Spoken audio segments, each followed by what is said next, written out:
ছাত্র জনতার ফ্যাসিবাদ বিরোধী অভ্যুত্থানের উদ্দেশ্য বানচালের চেষ্টা চলছে, আজও চেষ্টা হয়েছে।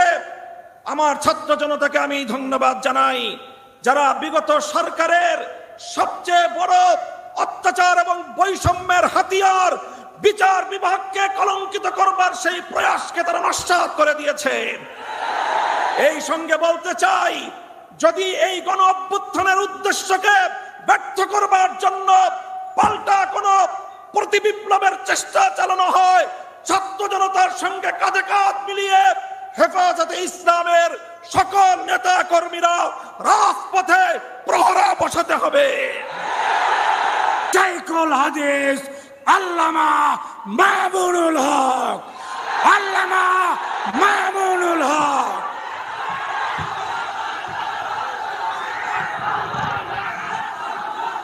আসসালামু আলাইকুম ওয়া রাহমাতুল্লাহি ওয়া বারাকাতুহু। হেফাজতে ইসলাম বাংলাদেশ কর্তৃক আয়োজিত নৈরাজ্য প্রতিরোধ ও শান্তি প্রতিষ্ঠার লক্ষ্যে আয়োজিত আজকের এই গণসমাবেশে উপস্থিত সংগ্রামী সভাপতি, উপস্থিত হেফাজতে ইসলাম বাংলাদেশের কেন্দ্রীয় নেতৃবৃন্দ, সমবেত দেশবাসী, তৌহিদি জনতা, আমি আমার বক্তব্যের শুরুতেই শ্রদ্ধা ভরে স্মরণ করছি 2009 সালের পিলখানা ট্রাজেডিতে নিহত সকল সামরিক কর্মকর্তা ও অন্যান্যদের। স্মরণ করছি 2013 সালে শাপলা চত্বরে গভীর রজনীতে জালিমের বুলেটের আঘাতে ঝাঁঝরা হওয়া আমার শহীদ ভাইদের। স্মরণ করছি 2014 সালের নির্বাচনের পূর্বে জালিমের নির্যাতনে নিহত সকল বিরোধী মতের শহীদদের। স্মরণ করছি 2021 সালের মোদী বিরোধী আন্দোলনে জালিম শাহীর নির্যাতনে নিহত আমার হেফাজতে ইসলামের কর্মী ভাইদের। স্মরণ করছি 2024 সালের কোটা বিরোধী ও বৈষম্য কোটা সংস্কার ও বৈষম্য বিরোধী ছাত্র গণ আন্দোলনের শাহাদাতপ্রাপ্ত 5 শতাধিক আমার সেই তরুণ ছাত্র জনতা সহ সকল শহীদদের। তাদের সকলকে শ্রদ্ধা ভরে স্মরণ করি এবং এই সকল হত্যাকাণ্ডের বিচার দাবি করি। সেই সঙ্গে এই সকল শহীদদের পরিবার পরিজন এবং যারা আহত হয়ে হাসপাতাল এবং বিছানায় কাতরাচ্ছে, তাদের পাশে দাঁড়াবার জন্য দেশবাসীকে আহ্বান জানাই। সেই সঙ্গে আমি এই সকল হত্যাকাণ্ডের সঙ্গে জড়িত বিগত ফ্যাসিবাদী জালিম সরকার এবং এই হত্যাকাণ্ডের সঙ্গে সরাসরি জড়িত প্রশাসনের সকল ব্যক্তিদের, দায়ীদের বিচার করে তাদেরকে যথোপযুক্ত শাস্তির ব্যবস্থা নিশ্চিত করার। সাথী ও বন্ধুগণ, আজ এই হেফাজতে ইসলামের মঞ্চ থেকে অন্তর্বর্তীকালীন সরকারকে আমি স্বাগত জানাই, তাদেরকে আহ্বান জানাই, বলতে চাই দেশ ও জনগণের পক্ষে আপনারা যে কাজ করবেন তার প্রতি আমাদের অকুণ্ঠ সমর্থন থাকবে। আমরা আশা করব দেশ, জাতি ও ইসলাম বিরোধী কোনো কাজে আপনারা পদক্ষেপ নেবেন না, আপনাদের দ্বারা সেই ধরনের কোনো কাজ হবে না।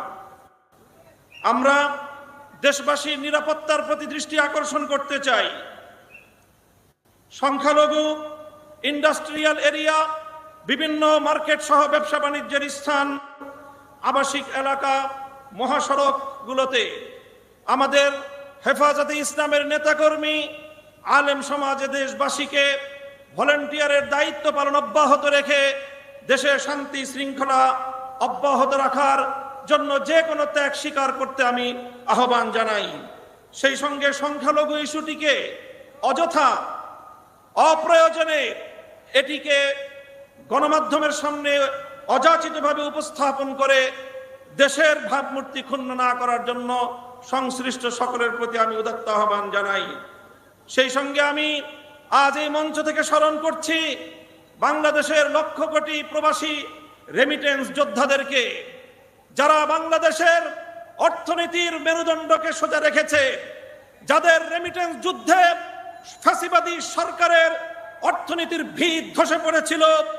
সুতরাং আবার তাদেরকে আমি আহ্বান জানাতে চাই, বাংলাদেশের প্রবাসীরা যারা যেখানে আছেন, আপনারা রেমিটেন্স পাঠিয়ে আমার দেশের নতুন সরকারকে সহযোগিতা করুন, দেশের অর্থনীতি পুনর্গঠনে আপনারা ভূমিকা পালন করবেন। সেই সঙ্গে আমি অন্তর্বর্তীকালীন সরকারকে উদাত্ত আহ্বান জানাতে চাই, রেজিম সরকারের বিরুদ্ধে বাংলাদেশের ছাত্র জনতার পাশাপাশি গোটা বিশ্ব জুড়ে আমাদের প্রবাসী ভাইয়েরা তারা রাজপথে নেমে এসেছিল।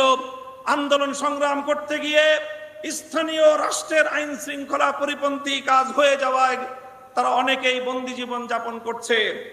কূটনৈতিক যোগাযোগের মাধ্যমে অতি দ্রুত তাদের সকলের পাশে দাঁড়িয়ে আমার সেই সকল প্রবাসী ভাইদেরকে মুক্ত করার ব্যবস্থা গ্রহণ করবেন। বৈষম্য বিরোধী আন্দোলনের প্রধান বৈশিষ্ট্য ছিল অভূতপূর্ব ঐক্য। এখানে স্কুল, কলেজ, ভার্সিটি থেকে আমার মাদ্রাসার ছাত্ররা পর্যন্ত যেভাবে টেকনাফ থেকে তেতুলিয়ায় হাতে হাত রেখে এক অভূতপূর্ব ঐক্যের মেল বন্ধন তৈরি করেছিল, পরাজিত শক্তি ঢুকে পড়ে আজকে মাদ্রাসা এবং জেনারেল শিক্ষার্থীদের মধ্যে ফাটল সৃষ্টি করবার অপচেষ্টা চালাচ্ছে। হেফাজতে ইসলামের পক্ষ থেকে সকল ছাত্র জনতার প্রতি আমি উদাত্ত আহ্বান জানাতে চাই, কোন ষড়যন্ত্রের মধ্যে আমরা পা দেব না, কোন ষড়যন্ত্র কানে তুলব না। আমাদের এই ঐক্যকে অটুট রাখতে হবে। আমাদের মঞ্জিল এখনো বহুদূর। আমাদের এই অর্জিত বিজয়কে মঞ্জিলে মাকসাদে পৌঁছাতে হলে আমাদেরকে আরো বহু পথ চলতে হবে। আমি অন্তর্বর্তীকালীন সরকারকে উদাত্ত আহ্বান জানাবো, রাজনৈতিক দলগুলোর সঙ্গে সমন্বয় করে প্রয়োজনীয় রাষ্ট্র সংস্কারের কাজ সেরেই জাতীয় নির্বাচনের অঙ্গীকার জাতির সামনে আপনার ভূমিকা পালন করে চলবেন এবং সেই অঙ্গীকার পালনে আপনারা দায়িত্বপূর্ণ ভূমিকা পালন করে চলবেন। পুলিশ সহ আইন শৃঙ্খলা রক্ষাকারী বাহিনীকে দায়িত্ব গ্রহণের অনুকূল পরিস্থিতি তৈরিতে আলেম সমাজের প্রতি উদাত্ত আহ্বান জানাচ্ছি। আপনারা দেশপ্রেমিক সশস্ত্র বাহিনীর সঙ্গে কাঁধে কাঁধ মিলিয়ে থানাগুলোকে নিরাপত্তা দিন।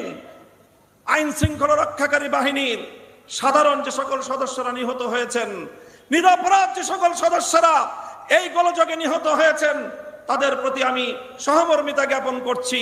সেই সঙ্গে যেই সকল দুষ্কৃতিকারী অফিসারদের নির্দেশে এই সরল প্রাণ সাধারণ পুলিশ সদস্যদের জীবন গিয়েছে, এর জন্য তাদের উপযুক্ত বিচার বিভাগীয় তদন্তের মাধ্যমে শাস্তি নিশ্চিত করার উদাত্ত আহ্বান জানাচ্ছি।